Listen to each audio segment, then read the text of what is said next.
JJK, aka the Young Goat, is quickly rising in its popularity, even being called the #1 manga/anime of all time. While I won't go that far, at least for right now, I can't ignore its potential and just how fun the series is to watch.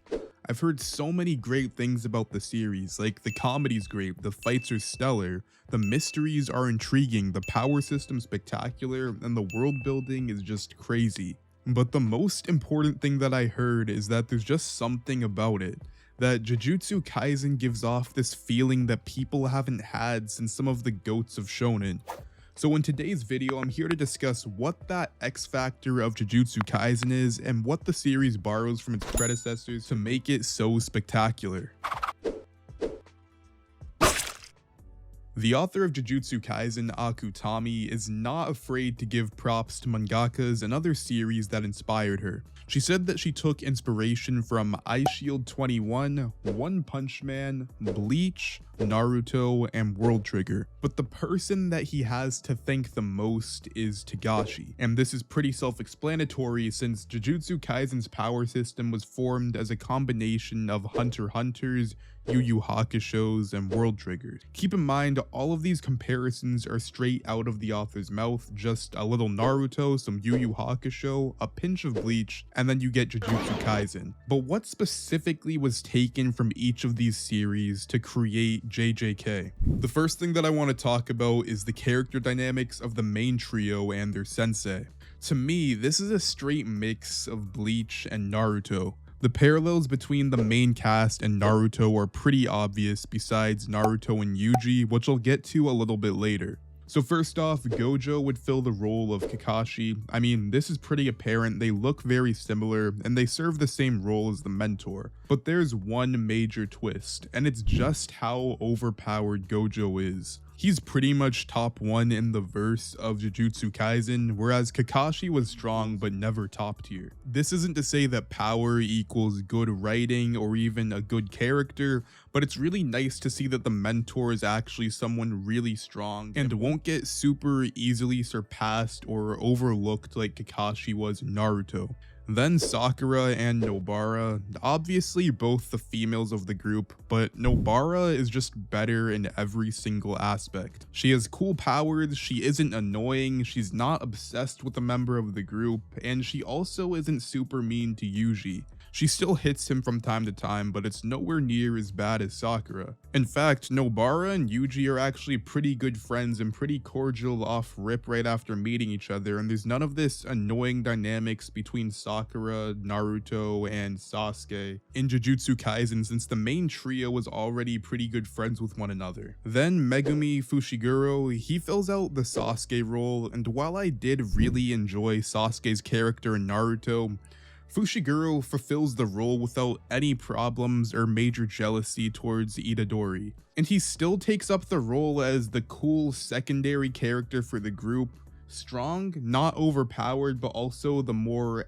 edgy and mature character in the group. And again, he just fills another role from a classic shonen trope, but he gets rid of all of the bad aspects and only keeps the good ones. And finally, the protagonist, Yuji Itadori. He fills the role of Naruto in the group, but to me, he's more like an Ichigo.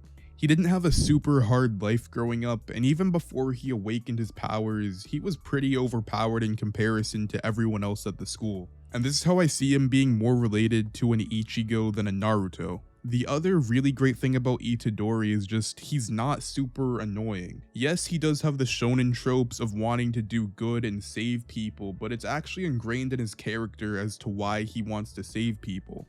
Itadori's whole thing is that yes, he's been super athletic, he's been good at sports, just stronger and faster than anyone, but he wanted to do something that only he could do. And by his dying grandfather's wish, Itadori wanted to live his life to protect people since he was super strong.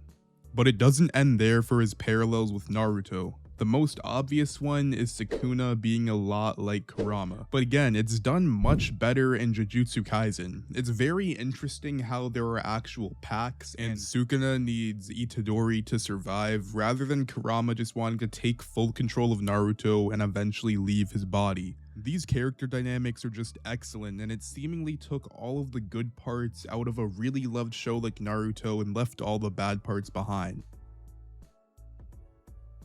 The vibe of the show and how the world works in general is the most common reason I hear as to why people love Jujutsu Kaisen. As for the vibe of the show, it's really just a combination of Bleach and Yu Yu Hakusho.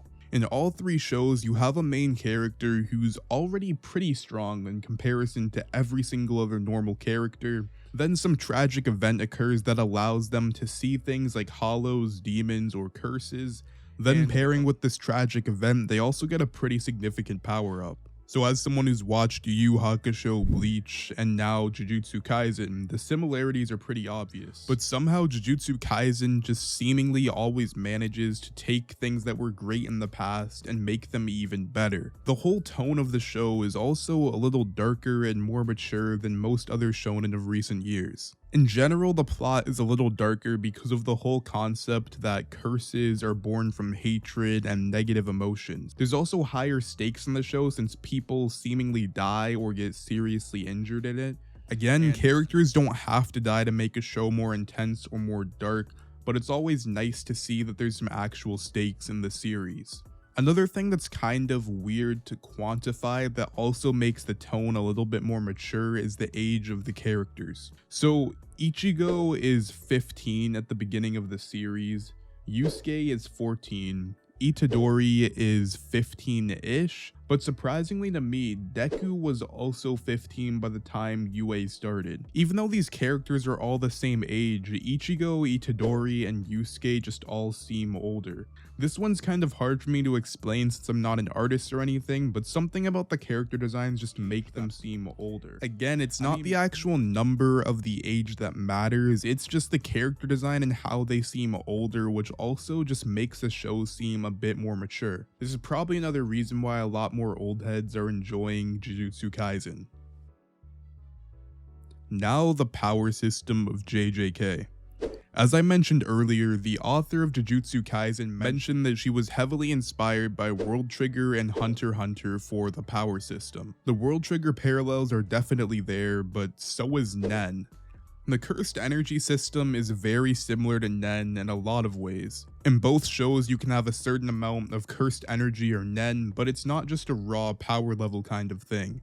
You can manipulate the energy to have vastly different abilities from any other users. You can imbue your personality into your fighting style to come up with all different kinds of abilities. We see this pretty blatantly in the differences in how Megumi, Nobara, and Itadori fight, where seemingly all of them could probably just put cursed energy on their fist and punch people, but they don't. They each have a unique fighting style and have unique abilities and techniques that they use. The person that best demonstrates Nen-like abilities in JJK is Nanami, with his special power to find weak points, which seems like something that could be straight out of Hunter x Hunter. And he even essentially has a Nen contract with his overtime ability growing more popular if he fights outside of the work time window. And if you watched Hunter x Hunter, you know exactly what I'm talking about. When Kurapika started using his chains to kill all of the Phantom Troop members, he got exponentially stronger when fighting a Phantom Troop member. And just like Kurapika gets stronger when fighting a Phantom Troop member, Nanami gets stronger when fighting outside of work hours.